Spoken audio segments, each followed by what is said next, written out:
জ্ঞানকে দুইটা ভাগে ভাগ করা হয়েছে।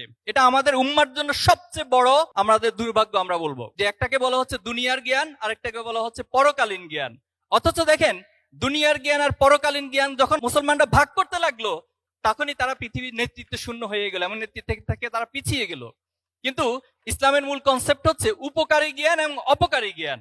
যে জ্ঞানটাকে আপনি অর্জন করবেন নিজের জন্য এবং মানুষের জন্য, হিউম্যানিটির জন্য উপকারে আসবে, সেই জ্ঞানের কথা আমরা বলছি।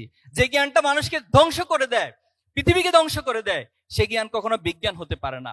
আজকে এখানে আপনারা অনেকে প্রজেক্ট শো করবেন, কেউ হয়তো এখানে ড্রোন প্রজেক্ট করবেন।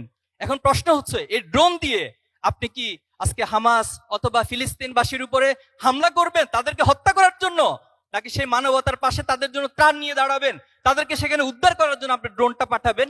এটার নামই হচ্ছে উপকারী জ্ঞান এবং অপকারী জ্ঞান।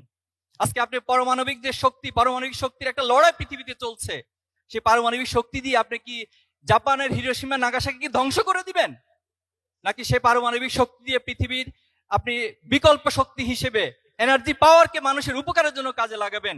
এটাই হচ্ছে আপনাদেরকে আমরা আজকের এই প্রোগ্রামের মাধ্যমে পার্থক্যটা করে দিতে চাই।